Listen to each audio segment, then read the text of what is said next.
奉天承运，皇帝诏曰：三皇子谢延齐立为皇太子，正位东宫。听臣儿说，你有天大的事情要告诉朕。此事事关国运，还请皇上屏退左右。双儿，竟敢如此无礼！你们都下去吧。父皇，你说双儿在里边会跟父皇说什么呢？还要屏退你我二人，你让我怎能不多想？二王爷，到现在你还不相信双儿吗？王爷稍安勿躁，一会儿便知分晓。双儿姑娘，你说的这些朕都记下了，朕一定会仔细查证。父皇，儿臣还有。朕累了，回宫。起驾！双儿，你跟父皇说了些什么？双儿只是把内外与二王爷说的，又重复了一遍而已。那父皇怎么说？皇上问双儿这么做的原因是什么？你又如何作答？双儿说，与那三王爷有杀父之仇。王爷可满意了吗？我上次已经跟你说得很清楚了，为何你又私自前来？就不怕我取了你的性命？双儿只是来禀报尊上，你交代的事，双儿已经办成。哦，竟然如此顺利。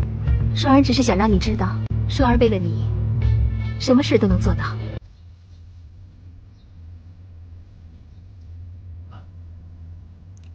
皇上的病怎么样了？怕是什么？说。皇上怕是已病入膏肓了，还请皇后娘娘早做打算。你说什么？给我拖出去斩！好神！皇后娘娘饶命，饶命啊！好了，皇上下去吧。罢了，这怪他们。朕的病不得向外透露半句，若有人走漏一点风声，朕诛他9族。皇上，双儿说的孟姜，你审问的怎么样了？回皇上，奴才已经亲自审过了，双儿姑娘所言不差。这几人所讲的不能全信，你好生盯着他们，朕断定这背后一定会有更大的阴谋。王爷，奉皇上口谕，速召您进宫。公公可知父皇急召我进宫是为何事？皇上的病情突然加重了，让朕好好的看看你，只有你最像朕了，妻儿啊！朕100年之后，你和你的兄弟一定要互帮互助，千万不要反目为仇，让朕寒心。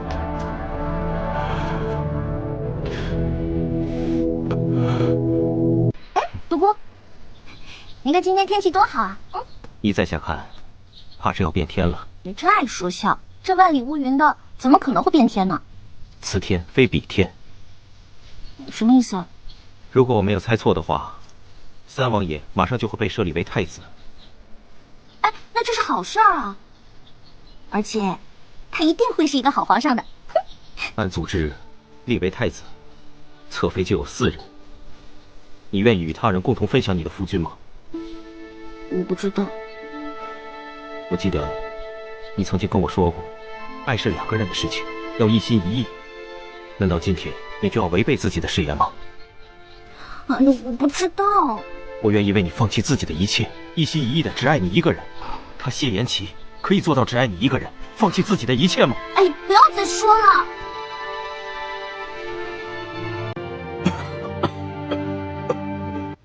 朕今日要宣布一件大事。小球子，宣旨。是。三皇子谢延齐听旨。儿臣听旨。奉天承运，皇帝诏曰：三皇子谢延齐立为皇太子，正位东宫。